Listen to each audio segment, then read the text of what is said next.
Assalamualaikum warahmatullahi wabarakatuh. Saya Farhan Arafat dengan NIM akhir 057.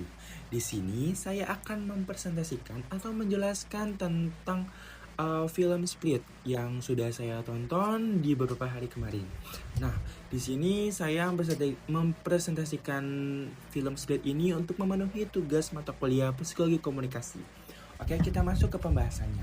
Nah, film Split ini nih memberikan gambaran ekstrim tentang betapa hancurnya jiwa seseorang ketika sistem komunikasi internal dan eksternalnya hancur atau rusak.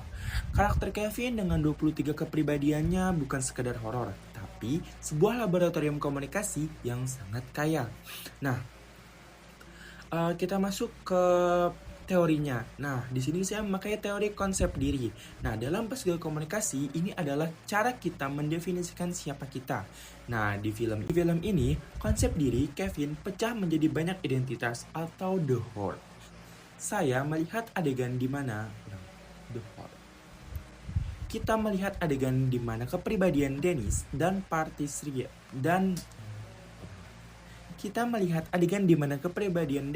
Patricia berdiskusi tentang siapa yang memegang kontrol tubuh sebagai bentuk komunikasi intrapribadi yang terdisosiasi. Nah, bagi saya ini juga sangat menarik karena menunjukkan bahwa saat seseorang merasa dirinya terlalu lemah untuk menanggung suatu trauma, otaknya menciptakan identitas yang baru, lebih kuat sebagai mekanisme pertahanan. Selanjutnya yaitu ada teori yang kedua, yaitu persepsi interpersonal dan stigma. Nah, dua teori ini adalah persepsi, yaitu cara kita memberi makna pada orang lain. Nah, di film ini nih, saya sendiri juga membandingkan dua korban, yaitu Clary dan Casey. Clary terjebak pada stigma bahwa Kevin adalah monster, sehingga komunikasinya hanya berupa perlawanan fisik. Sementara Casey mencoba memahami isi lain Kevin.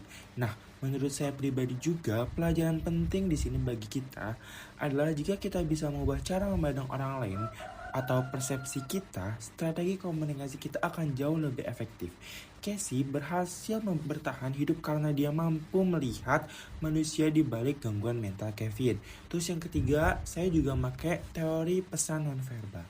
Nah, teori yang ketiga ini kita tahu bahwa bahasa tubuh itu seringkali lebih jujur daripada kata-kata.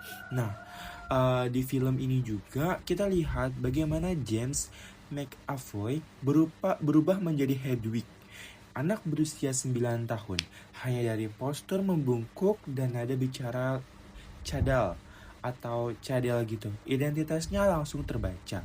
Casey menangkap sinyal ini dan merespon dengan gaya yang bicara lembut.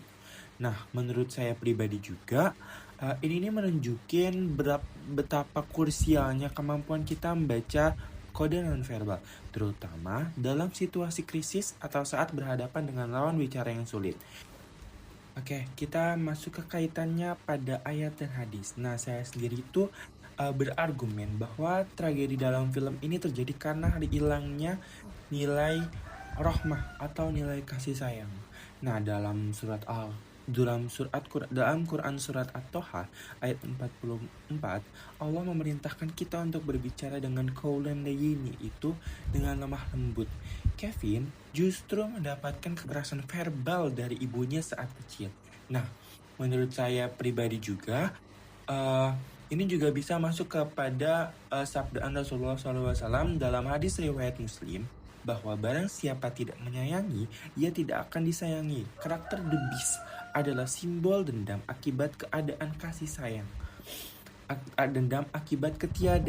sayang.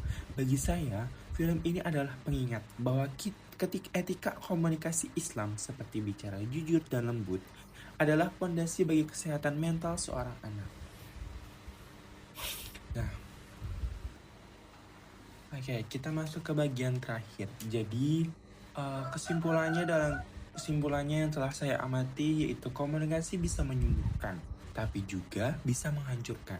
Kita melihat bagaimana media massa di akhir film justru memberikan stigma buruk atau opini publik yang membuat penderita gangguan mental semakin terpojok. Nah, melalui tugas ini, saya belajar bahwa menjadi komunikator yang baik bukan hanya soal pandai berbicara, tapi soal memiliki empati. Mari kita gunakan tutur kata yang baik untuk membangun jiwa orang lain, bukan meruntuhkannya. Sekian, terima kasih. Wassalamualaikum warahmatullahi wabarakatuh.